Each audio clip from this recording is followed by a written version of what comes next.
Welcome to the Sencast. My name is Dale Pickles. I'm the host of the Sencast and the managing director of B Squared. If this is your first Sencast, then welcome. Welcome to the podcast. The aim of the podcast is really simple. We want to reach lots and lots and lots of people and help everyone learn more about special educational needs and disabilities. On this week's episode, we discuss how online provision can support neurodivergent girls. And my guest this week was Cathy Wassall, the founder and CEO of the Autistic Girls Network and also the founder of the Haven Online School for neurodivergent girls and non-binary young people. The Sencast is created and produced by us here at B Squared, and everyone knows we help schools to show those small steps of progress pupils with SEND make, and we do that across a wide range of abilities and ages. But do you know about our Autism Progress? This is a framework for helping profile someone's autism and how it impacts them. And it's based on certs and looks at communication, social interaction, emotional regulation and flexible thinking. And Autism Progress also includes a wide range of strategies to help support that person as well. Visit the B Square website or click on the meeting link in the show notes to book a meeting with me to take you through how Autism Progress or our assessment software as a whole can help you. Now, let's get on with that podcast.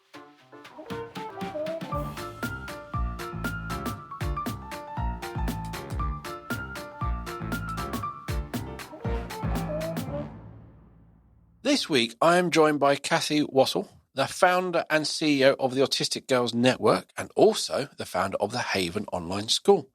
Cathy is neurodivergent and she is a mum to neurodivergent young adults, and she is also the author of Nurturing Your Autistic Young Person.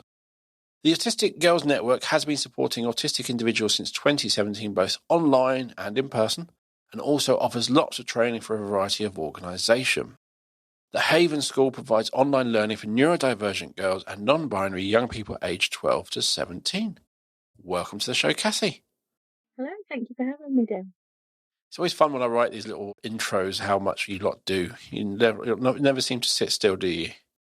No, I haven't. Well, actually, I have sat still all morning in a meeting, but yes. So, in this show, we're going to be discussing how online schools can support neurodivergent girls. But before we move on to this, let's briefly discuss autism in girls, what the difference is and how it can go wrong for them in school and what that looks like. Yeah, sure. So, first of all, let's say there are going to be some generalizations here. In general, autism presents in a more internal way in girls. But of course, there are exceptions, and there are girls who present in an external way, and those are probably the ones who are diagnosed very early. And there are boys, and certainly non-binary young people, who present in both an external way and an internal way. And for those who present in an internal way, those are probably diagnosed late as well, or perhaps not picked up at all until they're adults. So for autistic girls in school, what tends to happen is that they aren't always identified at primary school, or perhaps they are identified as they get towards year 5, year 6, where things are starting to perhaps get a little bit more pressured. Puberty is obviously coming along then, hormones are whizzing around bodies. There is still very, very much research that needs doing into the 3 points in a female's life where hormones are whizzing around our bodies. So puberty, pregnancy, menopause, there's still an awful lot that we don't know about that. And as a neurodivergent woman, probably going through menopause at the moment, I can tell you it ain't fun. But for autistic girls at school, what tends to happen is that they aren't really noticed at primary school. Perhaps it's noticed that something is going on, but they aren't necessarily referred for an autism assessment at that point.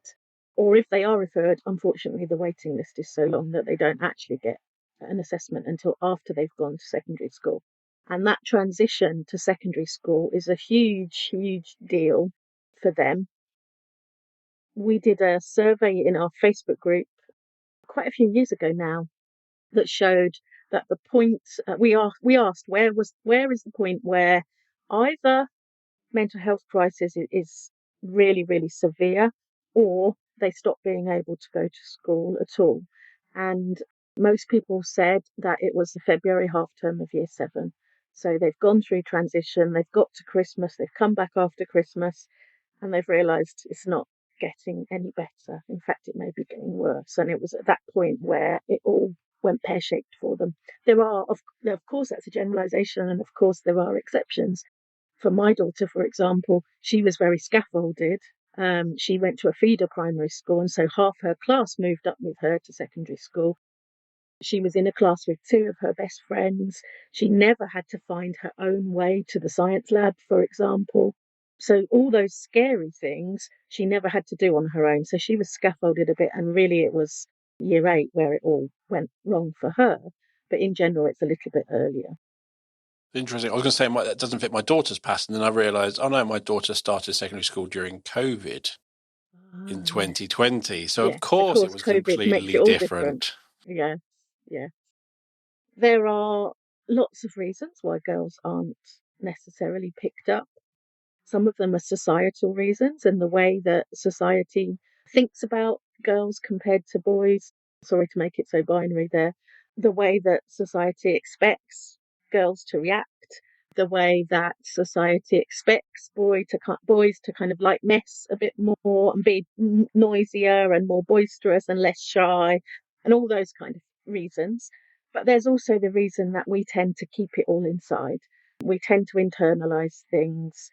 And what we're finding is that for a lot of the time, we're not actually finding autistic girls until they're already in crisis, and they're not being diagnosed until they're already in crisis.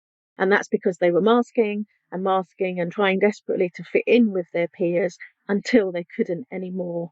And either, it all exploded, or they stopped being able to master those behaviours and they started to look more classically autistic. So that there is we could talk forever about that. Do you think we'll ever get to the point where we'll move away from autism and kind of the autistic girls presentation to actually more like ADHD, where we have like the inattentive and the hyperactive, to actually we have maybe disruptive autism and non-disruptive autism? Because I think for me, that's a big difference between the boys and the girls. Yes, maybe. But girls are missed. ADHD girls are missed just as much. And they're usually the same people anyway. Of our cohort, we have a Facebook group of 32,000 people. And I haven't actually done one, maybe I should do one, but if I did a survey, I would guarantee you that over the 70% that research says may be ADHD, both autistic and ADHD, I would guarantee you that over 70% of them are both autistic and ADHD. And maybe something else as well, maybe dyspraxic, maybe dyslexic. Because it is, I think, with the boys, as it starts to go wrong, they get more disruptive. It's more reports, more detentions, more arguing, less in school. And it's quite an explosive, fiery journey.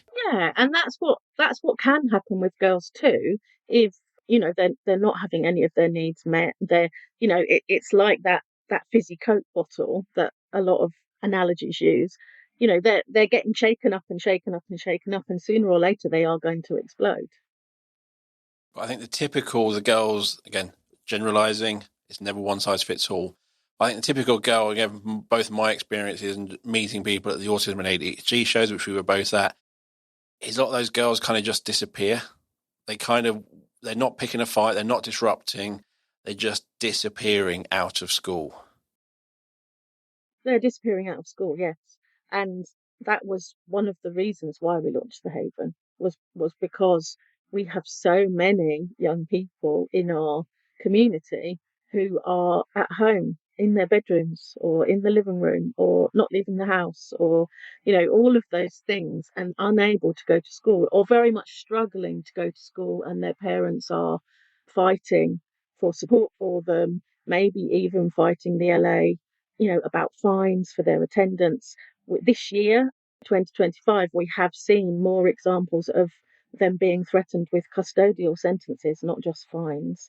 And frankly, how does that help anybody? It certainly doesn't help the children who are not able to attend school if their parent was sent to prison.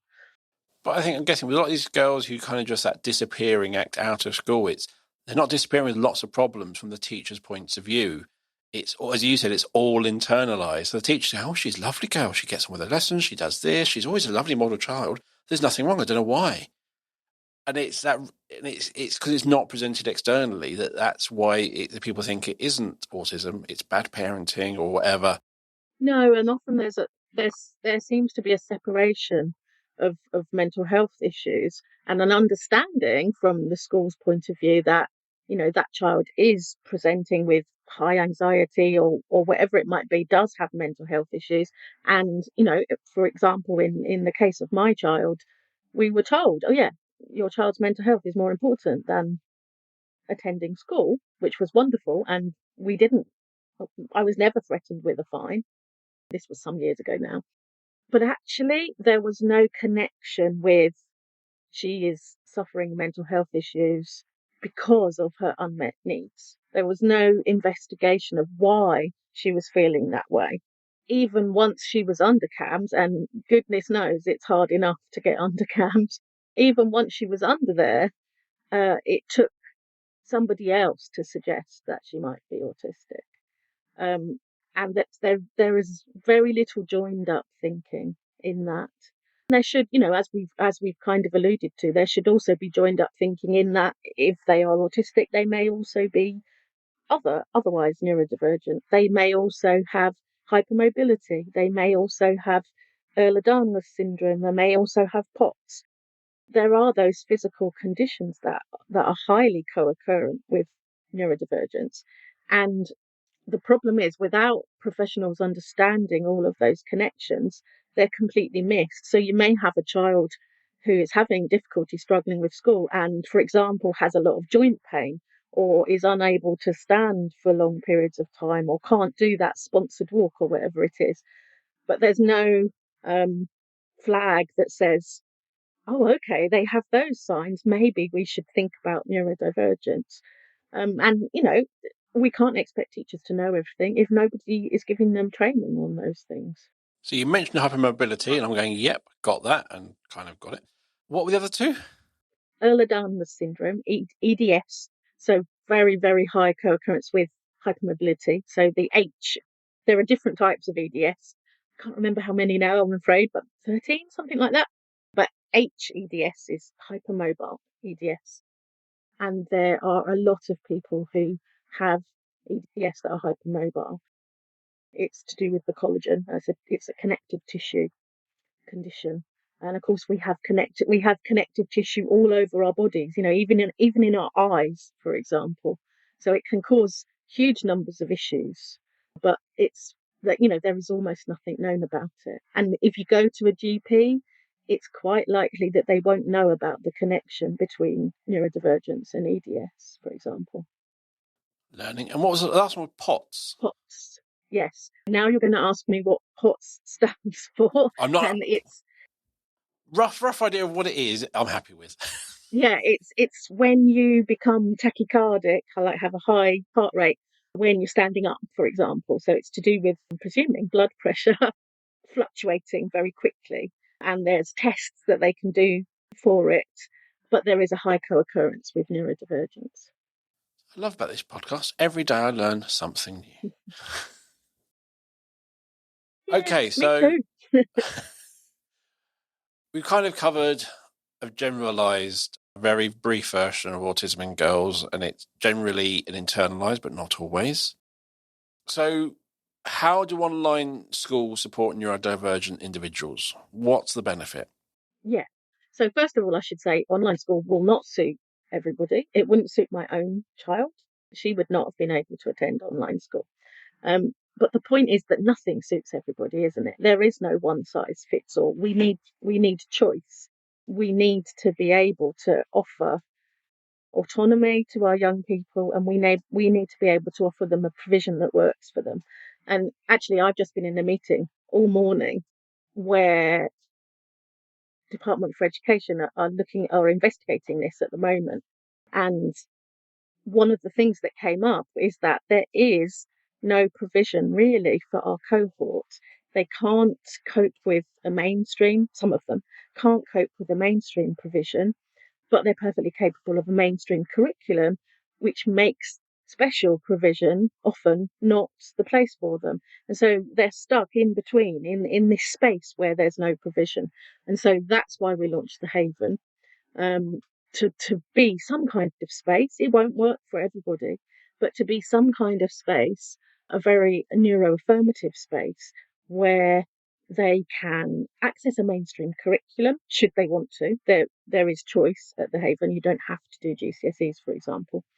They can do it in a way where they aren't going to be overstimulated, they aren't going to be overwhelmed. We understand the issues that they may have had. There may be a lot of trauma about school, for example. We try not to actually say the word school or teacher because it can be traumatic. A lot of our cohort, of course, we haven't started until September, so we're not actually open yet. A lot of our cohort will probably be out of school. They probably will have struggled. Some of them may have been out of school for a long time. It's a space for them to be able to feel like they belong. And of course, that's what's often missing. There are lots of sensory reasons why school can be very difficult for autistic girls, for example. But there's also a sense that they feel weird, they feel broken, they feel like they don't belong there. And we are creating a space where they very much belong. And I think that's really important. It is. It definitely is. And I think, yeah, school, teacher, traumatic. I definitely understand that. My daughter, who's just finished her GCSEs, is running away from that school as fast as she can as a neurodivergent, amazing young lady. Well, congratulations to her to making it to GCSEs. But I've had so many conversations with parents at various shows you go to, and it's a choice is my child has to stay on and live through secondary so they can get GCSE, so they can work and do all those stuff, or they go to special where actually they can't do the GCSEs. It's kind of a supportive environment but no qualifications, or an unsupported environment with qualifications. And they're like, as you said, academically able. It's the environment, it's the other students, it's the sensory issues, it's social issues. But in the other environment, it's like if they go there, they're gonna miss out on the career they want to have. Yes, absolutely. And I think the online schools help fill that hole. Yes, and we have in the Haven we have an entrepreneurship strand, because if you're ADHD, you're 500% more likely to be an entrepreneur. And also because the employment statistics for autistic people are dire. I mean, we know that they're wrong. There's so many unrecognised autistic adults who are doing perfectly well, thank you, and have good jobs, but they aren't included in any statistics. But nevertheless, unemployment rate for autistic people is pretty dire. So being able to give them the opportunity to be able to perhaps run their own business or work from home or whatever it might be is quite important in case they can't manage in an office, or in case working in an office makes them thoroughly miserable. But there are so many different options that we can offer. So not just entrepreneurship, but employability, talking about being neurodivergent. We call it Neurodiversity University. And it's what we do a lot in our face-to-face groups. We talk about being neurodivergent. We talk about, we try to build a positive neurodivergent identity to break that cycle of not feeling like you're good enough, or that you don't fit in, or that you don't work properly. And talking about things like alexithymia is really important. Would you like me to explain what alexithymia is? Yeah, please. So alexithymia is being unable to, or perhaps having real difficulty identifying and talking about emotions.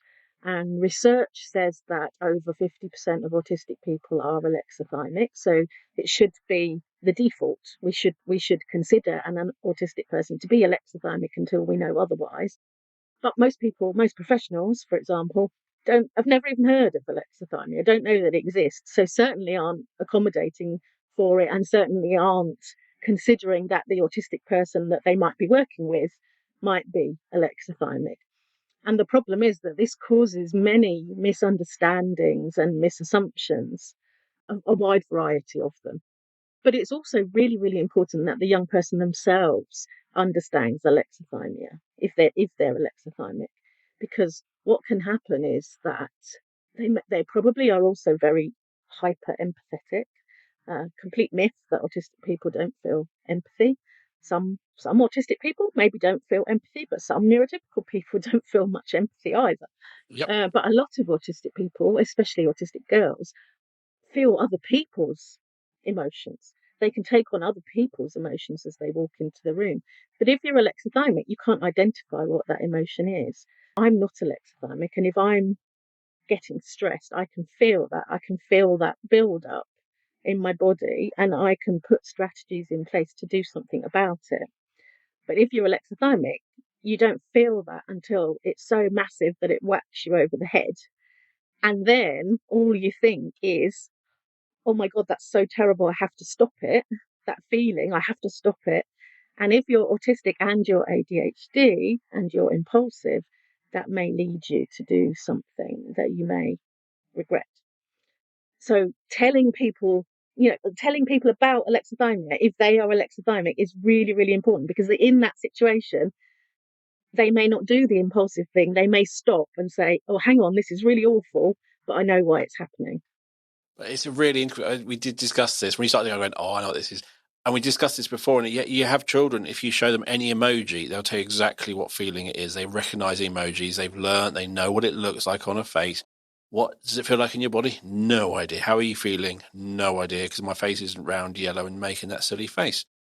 But I'm someone who I generally know how I'm feeling, but sometimes, and I've had it this week where I sit there, I'm just going. And I'm going, why am I stressed? And it creeps up on me. So I'm either distracted or something else. And I recognise it and going, I'm stressed this week. And I will deal with it. But a lot of the time I'm perfectly, but yeah, it's when it's negative and I'm busy, I don't always feel what's going on in my body, which is quite interesting. And again, more you learn about autism, more you learn about yourself. You're going, that's me, that's that, that's cool. Yeah. And we can help. We can help people. It's not like I will never know anything about my emotions. We can help people by narrating what's happening with us. If something, we can help by associating emotions with context. So, for example, if you get, I don't know, a job rejection letter, for example, you can say to your child, oh, I'm really disappointed. Because I didn't get that job and I really wanted it, and that makes me sad. And that it's not going to be an instant fix, but they build up that context kind of library, if you like, and they'll start to realize what emotions are associated with that. And so that means even if they're very alexithymic and they might only be able to recognize early developmental emotions, happy, sad, fear, anger, they can start building up that library a bit. So what we find often, and what certainly I've found with my own child, is that she thinks that I'm angry much more often than I am. And she'll say to me, even now, she will say to me, well, Mum, why are you angry with me? And I'm not angry with her at all. Sometimes I'm sure that I am, but most of the time it's not anger. It's a different emotion, like, as I say, frustration or disappointment or something else. And it's not actually directed at her at all. Or sometimes she's at the top of the stairs and you're at the bottom. You're just trying to make yourself heard. But because you're saying it in a stronger voice, it means you're angry. Yeah, yeah. And it's because she's doing things by context. So she's looking at my face and she's thinking, okay, well, I'm not smiling or laughing, so I'm not happy. I'm not crying, so I'm not sad. Nothing has happened in this context to be scary, so I'm not scared. So the only one left logically is anger. And we find that this happens quite a lot. That's when I say things like that at training or parent workshops, a lot of people say, oh, my child does that too. So if your child does that, that's probably why. But I suppose that's not only mixed with reading your emotions, but also that probably lots of experiences in their life where they've done things wrong and they're thinking, I've done this is my fault that she's angry. And it's that sort of going based on previous experiences. When someone's angry, it's because I didn't do the work. So this must be my fault. I don't know what I've not done wrong yet. I'm sure I'll find out in a minute what I haven't done. Yeah, and it's It's probably all mixed up with rejection sensitivity dysphoria as well, which comes pretty much hand in hand with ADHD. Yeah. And this idea that it, like you say, it must be my fault, when actually it wasn't anything to do with them at all. They just happened to be in the vicinity. But yeah, it's that kind of taking responsibility for all the bad things that are happening, and actually it's not their fault at all.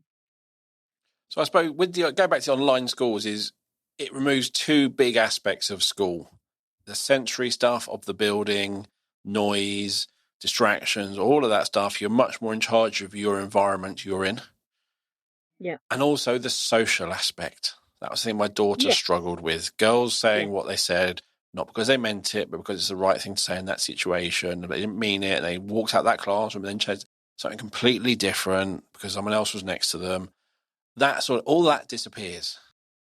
And all of that's really hard to deal with. And it's probably one of the reasons why, age, let's say 10 to 15 is so hard for neurodivergent girls, is because they're in that process of changing from child to adult, I guess. In that process of adolescence, everyone around them in their friendship group is changing. All of the interests that they had, which were so important and which your young person may have tried really hard to fit in with and studied and scripted and all of those things are suddenly changing. And, maybe they're more interested in boys, or, you know, more interested in particular, I don't know, singer or pop group or something. Suddenly it's like the rug has been pulled out from under you because everything's changing, and we all, as we know, transitions are really, really hard. But it's not only that I find with my daughter is the girls she's kind of struggling with are also everyone's had the rug pulled out from under them because everything they thought it was, they're changing, their hormones are changing. No one's fully in control. You're all No, struggling. I mean, You're all that's having those adolescence, arguments isn't with your it? parents. Not being in control. And then you're trying to deal with the people who aren't in control. Going, like, just can someone give me a rule book? Here, just give me a rule book and I'll be fine. Yeah, yeah. No, it is very, very hard. And, we don't really understand what's going on. They're not really being helped to understand what's going on because they've not been identified probably as being neurodivergent.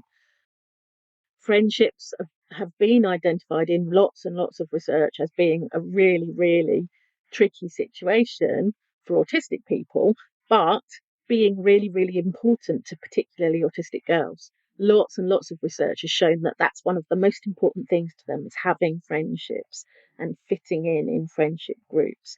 And so when that becomes difficult, it exacerbates everything else. So all of the anxiety that you're already feeling is magnified because you can tell that your friendship group is not working for you and that you might be rejected from it, which unfortunately frequently happens. And my daughter actively chose to mask. She actively chose because that would allow her to fit in and have Yeah, those friends and do that. So although it was hard work and stressful, it outweighed because she would then appear to be popular and have friends than yeah. being alone with no friends. So masking is one of those things people say masking is bad. It's sort of like it depends on the situation. Ultimately, masking is bad, but you have to take a decision in the moment. Is it better to mask and be involved or not mask and be alone? The idea is you Mhm. shouldn't have to mask. But it's that sort of decisions my daughter was making, along with all of her hormones and everything else. Actually, with all this going on, the education aspect wasn't the stressful part of my daughter's life at all. It wasn't the No, and focus of her life. She was just yeah, surviving. and often it's those unstructured times as well that are more difficult than lessons. Break times, lunch times, before school, after school, they can be much more difficult to navigate than a lesson, because in a lesson at least supposedly what's going to happen. You know that everyone will be sitting down, that the teacher will be speaking, that you'll be expected to write things down. Whereas when you venture out into that corridor or into that playground, anything could happen. My daughter was quite lucky. They always seemed to sit in the same place and they seemed to have designated seats, so she was quite good. Yeah, But before school, who's she going to walk to school with? I'll walk to school with them. They're running late, but I need to leave at this time, so I need to get here then. Do I wait for them? And it was just watching her trying to deal with who she walked to work school with, the stress. Yeah. And then I think she got to the point where she finally saw that actually it's not worth it. Just stick a pair of headphones in and walk on your own. Yeah. If you bump into them, you bump into them. Yeah, what we found, I've got one boy and one girl, and what I found is that the whole kind of, not just sleepovers, but the whole kind of going back to somebody's house after school was much, much more complicated with the girls, much more complicated. And even though it probably was really bad for my daughter because she would mask, she wanted to do everything. She didn't want to ever say no to any of them. Yep. You know, very much a fawning behaviour, which we know that is very common in autistic girls. Fight, flight, freeze, or fawn. And she would fawn almost every time. She would say what people wanted to hear. She would do what people wanted to do. We had a really awful experience once where she went to somebody's house who had a girl who had much older brothers, and they ended up watching a horror film, and this caused us months and months of stress and trauma because she couldn't say no. She couldn't say that she didn't like it. She just stayed there and, was kind of mentally tortured. We recommend for anyone, we set up a code word that my daughter sent that code word to us. It meant we need to phone her to say we have to go out somewhere, we need to get her or something. Not emergency, but it was, that's a very good plan. we're going out now, I can't pick you up later, can we pick you up now? And it was a little, she just sent one word and it meant she could get out of it without it looking like she wanted to get out it of wasn't it. her. Yeah, exactly. No, that's a really good plan. But it is, I just remember being a boy and just waking up, washing, going to school, kind of thing, getting home, sometimes watch TV, eat, watch TV, go to bed. And the stuff my daughter has to deal with, A, because she's a girl, and the social stuff, B, her body, C, the modern society and the social media and all those expectations on her. I am very grateful I was born a boy and much, much earlier in life. It's very complicated now. I mean, there's huge advantages to living now. I remember when I was 21, I think I was 21, I went to Japan and I stayed there for 3 years teaching on the JET program. And there was no mobile phones. There was internet, but most people didn't have the internet. And I used to have to set up a phone time with my parents that we stuck to every week. Otherwise, the time difference meant that we'd never catch each other.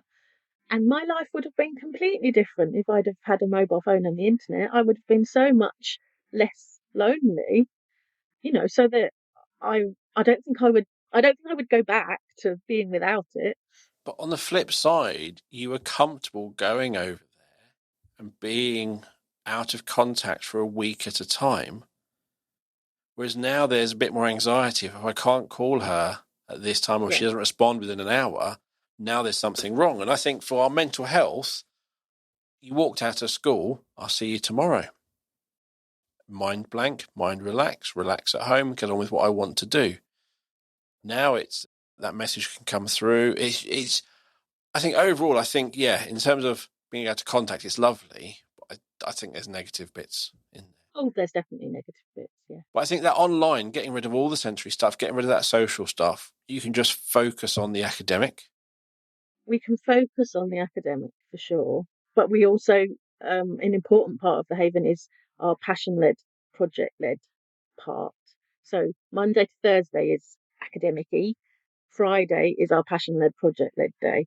So that is where we really hook ADHD hyperfocus and autistic monotropism, and we co-design. So we do everything in 5-week blocks. We co-design with our learners a 5-week project about something that they are really interested in, and we map it to English, science, and maths curriculum. We have a competency framework that we've matched to those curriculum, and they are in charge of their learning. So they co-design it. They pick the 5 competencies that they're going to tick off for doing that project. They, check in with their tutor, of course, and their tutor will ultimately sign off on whether they've matched those competencies or not. but they are in charge of it. And then at the end of the 5 weeks, that project goes into their digital portfolio and they can take it away with them to whatever they are going to do next. And I would love it if at some point in the future universities will accept that kind of project instead of a qualification, or as well as a qualification. That would be wonderful. There needs to be a lot more project-based learning for Yeah, so many reasons. I think it prepares them for life at college, life at uni, where it's a lot more independent, but also you get to do something you're passionate about. But I've looked on the kind of the website, there's not just the academic stuff, because there's life stuff and all that. And I think one of the things when you aren't in school, when you're not having to socialize forced, you still need to build all those social skills. yeah, absolutely, absolutely. So at the end of every day, we will have kind of like a chill down session. I'm not sure if chill down is actually a word, but if it's not, then I've made it up.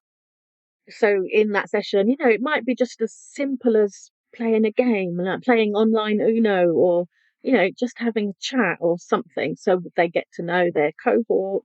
We will have interest-based chat groups. So, if you love Taylor Swift, you can go in that chat group and you can talk to your heart's content about Taylor Swift with other people who understand and who also love Taylor Swift, and may even you never know, may even be able to tell you something you don't know about Taylor Swift, although that's unlikely. But we also have, yeah, you touched on it, preparing for adulthood strand. So we do things like talking about managing money, talking about credit cards, and getting into debt and things like that, because that is a big issue with our cohort, perhaps more boys than girls for some reason. But that's a big issue. And nobody really tells you that if you sign up for that credit card where this bank wants to give you, it's like they're giving you £3,000, that you can spend. Nobody really tells you what that means when you spend that £3,000 and you then have the debt, which then has compound interest on it. Nobody actually explains what that looks like and how you're going to pay back that £3,000, because they've given you that money, haven't they? I'm laughing because I was 18, credit card, £2,000. I hit the limit in under a week. Yes, I also have experience. It's literally going, yes, you're autism ADHD. I'm like, okay, that makes more sense. That's Yeah. why. That's impulsivity for you. Yes. I'm not saying And it's I not mean, my that's the problem, fault. isn't it? It has to be. It's like an itch that has to be scratched instantly. And then Yes. by the time you actually get the thing, you might not really be so interested in it as you were. That's the problem. But it's one of those things. It's not me saying it's not my fault, not my responsibility. But a bit of support around that, a bit of understanding to help me learn Yeah, a about bit of me. scaffolding. A bit of That's scaffolding, what's that'd be needed. lovely. And if nobody ever told you, if nobody ever said, well, there are unscrupulous people who will try to give you, isn't giving you money, of course, but who will try to give you what seems like money that you can spend without worrying about it, then I mean, most people would just go and spend the money, wouldn't they? But But also, if someone nobody's says, actually explained what's going to happen. also, if someone said to me, not only that, but also with your ADHD, you're more likely just to spend it on stuff you don't need because you Yeah, can, and yeah, you don't think. If somebody kind of went, I've now learnt, and I now have a thing where if I really want to do something, it kind of sits in my head, and if I keep coming back to it, then I will do it. But it's normally that's a year-long process. I'm not saying everything is. My wife will definitely agree that I have lots of stuff around the house which wasn't thought about for that long, but is there and is now stuck with us. yes. Well, we have a fully neurodivergent house, so yes, I can identify. But I'm happy and not in debt, which is good. But it is, I think, that learning. Yes, if you're lucky, you can learn and survive and come out the other side. But you're not always that fortunate. No, no, you're not. But at least, we talk about things like energy accounting. So, giving people the strategies to think about the challenges that they have, but also to think about the things that bring them joy. What is it that brings you joy? What is it that drains your emotional battery, but also what powers it up again? And so if you practice energy accounting, you can start to make your weeks or even your months balance up. So if you're doing something which you think is dreadful, I don't know what it might be, a hospital appointment or something, you can back that up with like a day before and a day after where you're doing something that really brings you joy, and it kind of negate, not maybe it doesn't negate, but it goes some way to bringing back some of the energy that you used up by going to that hospital appointment. And sometimes I always used to hate January. January is a horrible month, long month. But I used to work at IKEA where you got paid a month early at Christmas, so sometimes it was 6 weeks between paychecks. And I used to just sit and go, I'm going to do overtime, I'm going to earn money, I can spend it when it's warm. Yeah. And I think that energy and looking at not only is it got to be a day-to-day bad, positive, but actually throughout the year, I'm doing this so I can have this later, and there's a cost now, but I get the benefit. It's energy, it's working that all out yourselves. And the same with school is you sit there and say, why am I doing this? It's like, because actually you do need those qualifications. If you don't have them, it will impact your entire life. You don't have to get them this year, but you will need them. And that's just the way the world is. So, okay, so how can we get through it? How can we survive? What is it we can put in between at half terms, school holidays, that you can really enjoy and look forward to, that when you're doing that stuff that you're not enjoying, you've got something nice coming up? Yes, absolutely. But also we can make the process easier.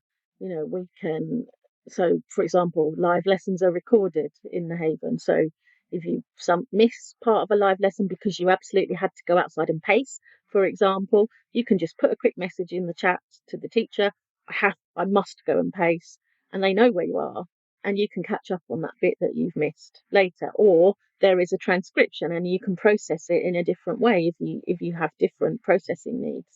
In the software that we use, you can personalize it to you. So if you're dyslexic, for example, and you prefer things on a different color background, you can change the background, you can change the font, you can change the size of the font, but only for you. It's not changing for everybody. So that kind of accessibility is important.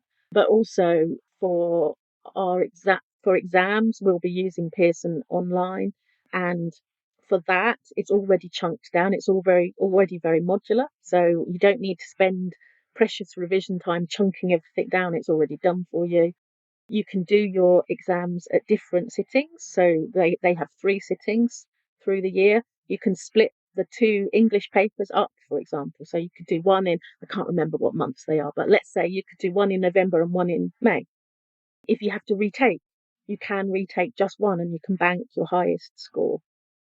But perhaps most useful for neurodivergent learners is that you can have remote invigilation, so you can take your exam at home. No going to some traumatic school, no travelling for the first time to an exam centre. You can take it at home. And that's, I think, really, really useful for a lot of our cohort.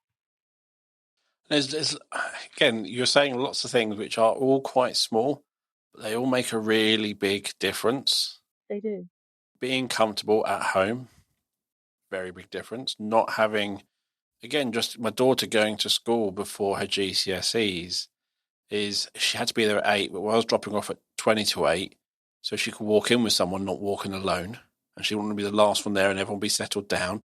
So there was like chess games in her head, just about arriving at the revision lesson before the exam.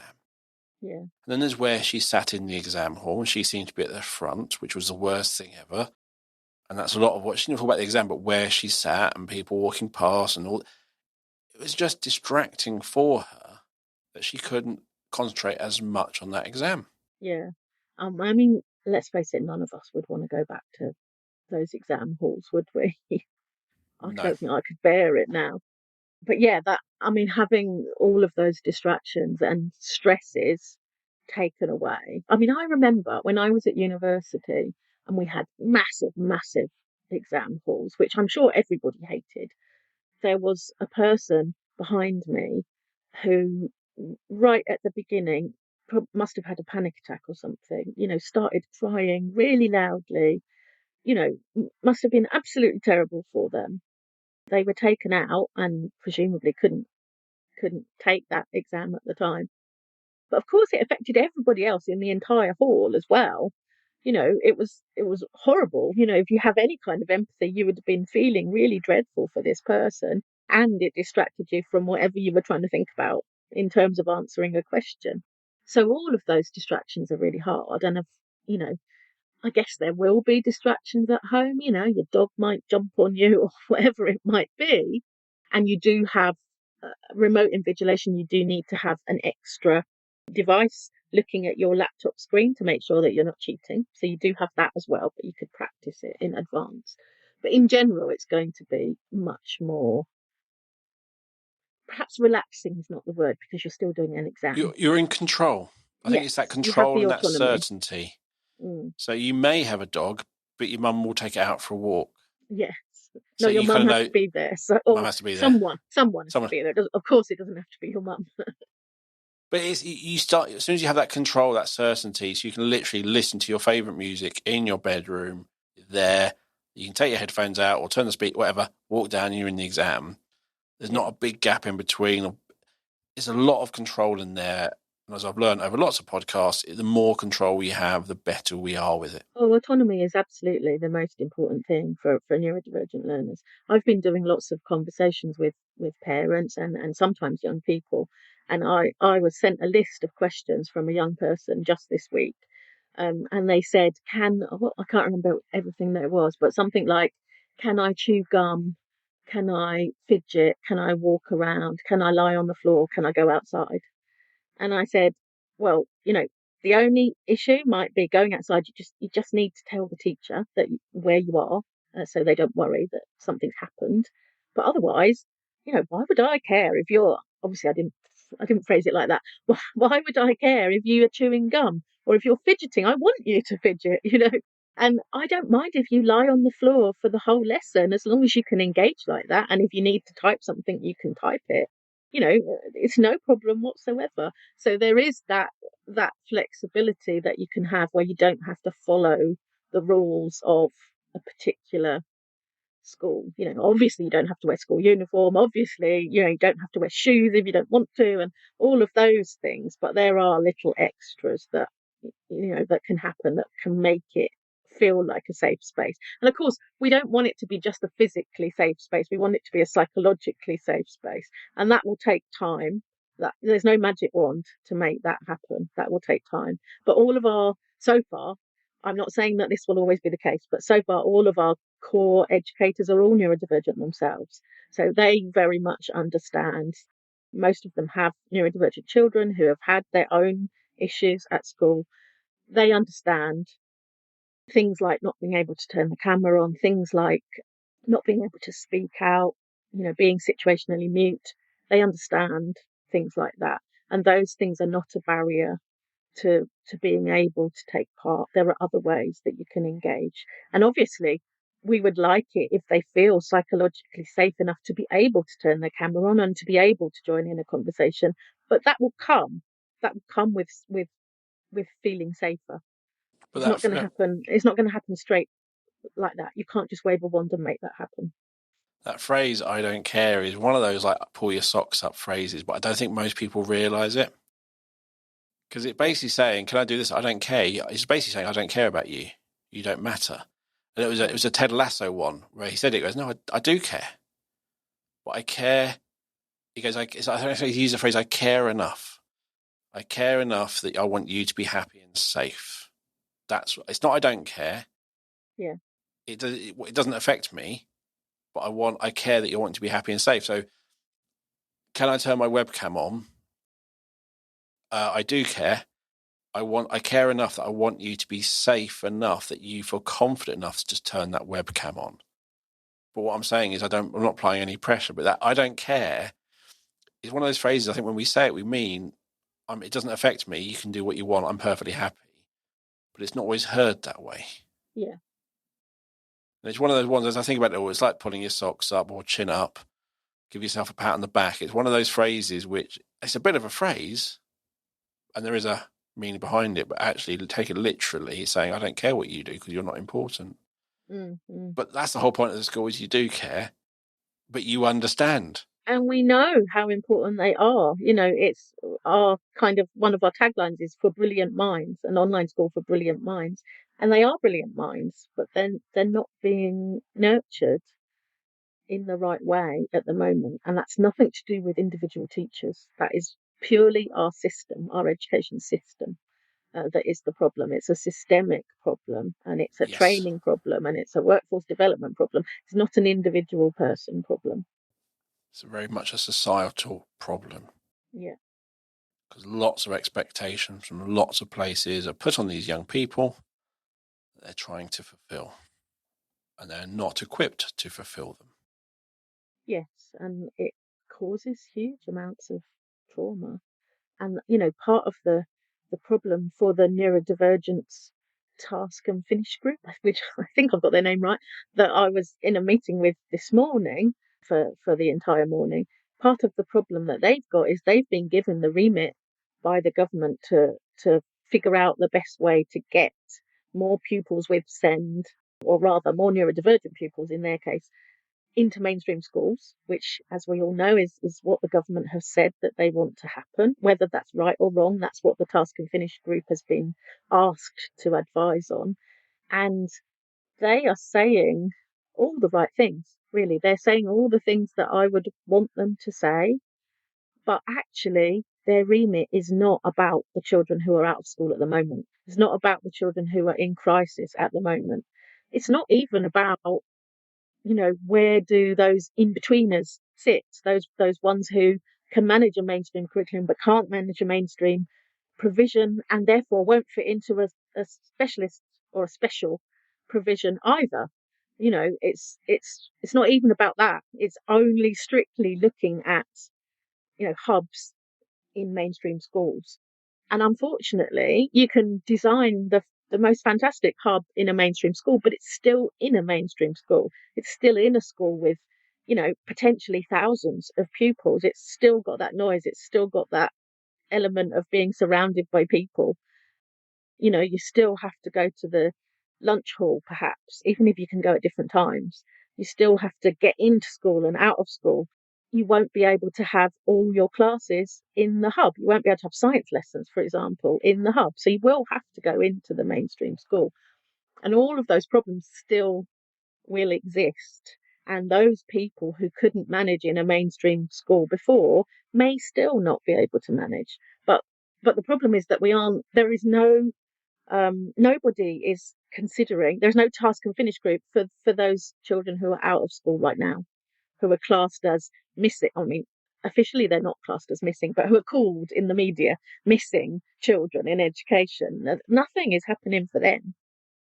It's the same thing you hear again and again. There's a problem with SEND. Cool. Let's look at the SEND system and find out what needs to change about that. It's the SEND system that's breaking. It's like, no. It's like if everything else changed, this wouldn't be a problem. I'm not saying everything has to dramatically change, but it's the student struggling. You don't fix the student. The student is struggling for a reason. You look at what the reason is and you work on that. And I think that's a bit they always miss. They always go, oh, it's SEND. Yeah. And it's It's like, tremendously worrying that they're thinking about taking away EHCPs and just creating these hubs in mainstream because then they'll be supported. Well, but what happens if they're not? it's one of the things is I'm all okay. So it's got to say a whole bit together. I'm all for reducing EHCPs if the children aren't failed, which means they require an EHCP. Yes, exactly.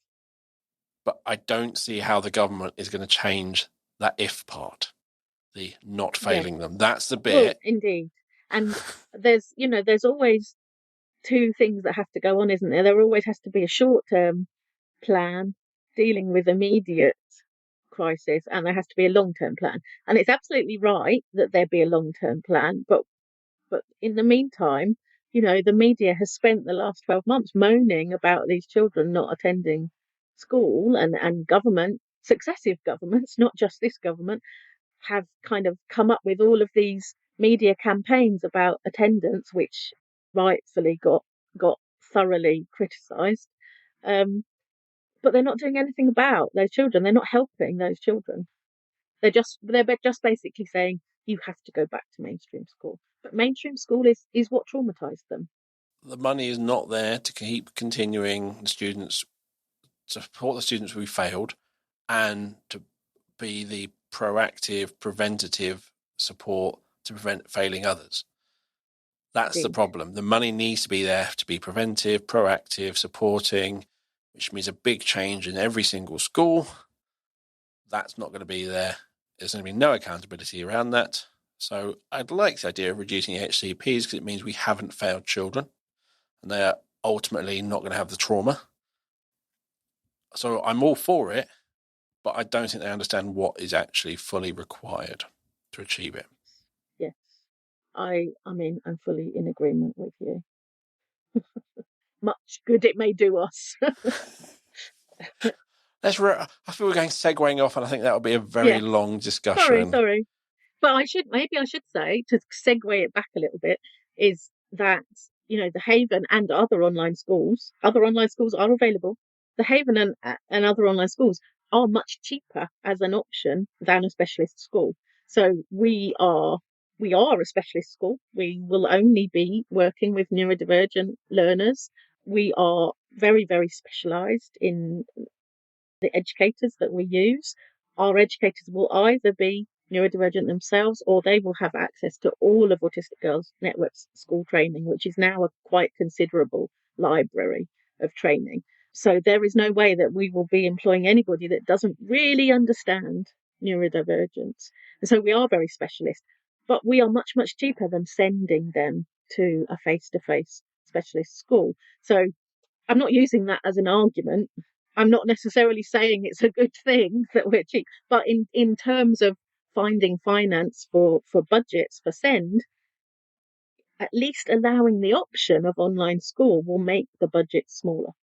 But I think you're not really competing with special schools because it's a different kind of. The specialist school is supportive. It's reducing lots of things, but often the academic outcomes aren't always there because of the teaching, Indeed. number of students in that area. It's a locational geographical problem. It is. And our flagship special school in my county, if you go there for the open day, they will tell you about all of these GCSEs they do and what great results they get. But as soon as they get to sixth form age, that's it. They can do retakes, they can do functional skills, they can do, preparing for adulthood type stuff. They can't do A levels, they can't do a baccalaureate, they can't do any kind of BTEC. There's nothing. There's no further academic education for them post 16 at that school, even though they have a sixth form. And we know that if you don't support someone where they need that support, they're going to get dysregulated. If you support them where if you support them where they don't need support, they're going to get So in reality, you want to be challenging these children. And there are children who can do A levels, get A stars, 9s, whatever it is at A levels or GCSEs, but just can't cope in that environment. And they need that challenge. And I think that's what, with the online schools, the fact you can have someone with that ability to be able to teach at that level, there will be a small number of children across the country that will suit. And the only way is an online school. Yeah, exactly. But, it's all about having options, isn't it? Yes, it's what works for the right child. And it can't be academic. And you touch on the life skills, the project based. There's lots of other skills they need to learn, even if they feel they're never going to leave their bedroom or their house. That's right now. That may change, and we need those skills. Absolutely, that may change. And we see this all the time in our face-to-face groups. We have girls, very often, probably more often than not, we have girls and non-binary young people coming along who have been out of school for ages. Maybe they haven't really left their house much. We had somebody come directly from being discharged from inpatient, which I'm not recommending, by the way. And it's really wonderful to be able to watch what usually happens. I can't say that we have 100% success rate because nobody does, and there are other factors involved. But often what happens is that they are very, very quiet. They need support coming in. Maybe we go out and meet them. Maybe their parent stays with them. But they come again the next time and they're a little bit more relaxed. By about the fourth session, you can't shut them up. they are completely in that space. And I had a parent say to me last night, I was somewhere else at somebody else's event, and she said that for her children, well, she has two children that come to our groups. For her children, it was almost like seeing them drop the mask and just feeling able to be part of a community and feeling like they belonged and feeling like they didn't have to, put on an act all the time. And she said it was just like, she said you could almost visibly see them relax. And that's obviously, I can't tell you that that's what happens in the Haven yet because we're not open yet.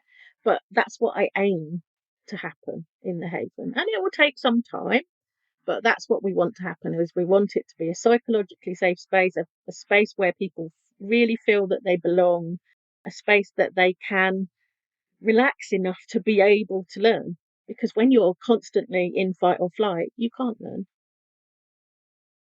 You need that. And I do a mental health club, a youth club night on Monday nights. And it's the same thing. People arrive there quiet, a couple of weeks in. They realise they're in a safe place. They share, they be themselves. It's amazing. Well, let's wrap it up. Thank you for coming on the show today. Always love discussing anything neurodivergent. And it's always good to shine a light on those differences, typically between boys and girls. But it's not a clear-cut, defined biological difference. Girls can present one way and boys can present another. And there are other options other than being in mainstream and specialist. There are options, and people need just to have a think, what is the right thing for me and my child? As always, I've got a load of links to share about the Autistic Girls Network and the Haven School, so you can find out more about them and also follow them on social media, and you'll find those in the show notes wherever you listen to the podcast or on our website. If you're not following us on social media, please do. You'll find us on Twitter. I'm still calling it that. Facebook, Instagram, TikTok, Blue Sky, lots of them. Just search for the Sendcast and you'll find us. The Sendcast is created and produced by us here at B Squared, and we help to show the small steps of progress pupils with SEND make. But do you know about Autism Progress? This is our framework for helping profile a pupil's autism and how it impacts them. It's based on certs and looks at communication, social interaction, emotional regulation, and flexible thinking. And it also includes a wide range of strategies to help support the pupils. Visit the B Squared website or click on the meeting link in the show notes to book a meeting with me, take you through the software and what it can do for you. But at the end, as always, thank you for listening, and we'll be back next week with another episode of the Sendcast. It's goodbye from me. And goodbye from me too. Bye, everyone.